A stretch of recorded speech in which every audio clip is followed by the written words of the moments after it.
Hello అండి. నేను ఇవాళ మీకు ఒక స్పెషల్ డ్రింక్ పరిచయం చేయబోతున్నాను. ఇది చెరుకు రసం కాదు. చెరుకు రసం లాగానే ఉంటుంది, ఆల్మోస్ట్ 99%. కానీ మనం గెస్ట్లు వచ్చినప్పుడు ఇంట్లోనే చెరుకు రసానికి బయటికి పరిగెత్తకుండా ఇంట్లోనే చేసేవచ్చు. ఎట్లా చేయాలో చాలా ఈజీగా అన్నీ మన ఇంట్లో దొరికే ఇంగ్రీడియంట్స్తోనే ఎలా చేసేయాలో దానికి కావాల్సిన పదార్థాలు ఏంటో చూసేద్దాం రండి. 1 కప్పు బెల్లం, కొంచెం పుదీనా, చిన్న అల్లం ముక్క, నిమ్మకాయ, కొద్దిగా సాల్ట్, ఇంకా సబ్జా గింజలు నానబెట్టినవి, అంతే మనకు కావాల్సినవి. ఒక మిక్సీ జార్లోకి కొంచెం బెల్లం, అలాగే కొద్దిగా పుదీనా, అల్లం ముక్కలు,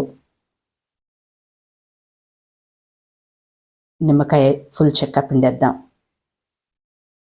ఇది మీకు అచ్చం చెరుకు రసం లాగానే ఉంటుంది, 99%. కొంచెం ఉప్పు కూడా వేశాను. దాంతోపాటు కొద్దిగా ఐస్ క్యూబ్స్ వేసి ఒక చిన్న గ్లాస్ వాటర్ పోసి మిక్సీ పట్టుకుందాం.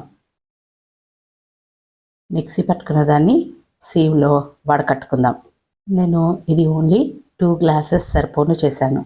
మీరు కావాలంటే క్వాంటిటీ పెంచుకొని ఎంతమంది గెస్ట్లో దాన్ని బట్టి చేసుకోవచ్చు. చాలా ఈజీగా చేసుకోవచ్చు. మీరు చెప్తే తప్పితే వాళ్ళకి చెరుకు రసం కాదు అని తెలియదు.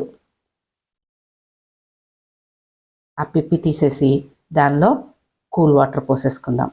ఫ్రెష్ కేన్ జ్యూస్ చాలా మంచిది, దానికి దీనికి కంపారిజన్ లేదు, కానీ టేస్ట్ వైజ్ మాత్రం సేమ్ ఉంటుంది. ఫ్రెష్గా చెరుకు రసం మానేసి ఇది తాగమని కాదు, కానీ ఎప్పుడన్నా అర్జెన్సీలో ఇలా చేసుకుంటే మాత్రం మనకి చాలా చాలా బాగుంటుంది. ఇప్పుడు దానిలో ఒక 2 స్పూన్స్ సబ్జా గింజలు వేద్దాం, నానబెట్టినవి. అంతేనండి, మన రిఫ్రెషింగ్ జ్యూస్ రెడీ.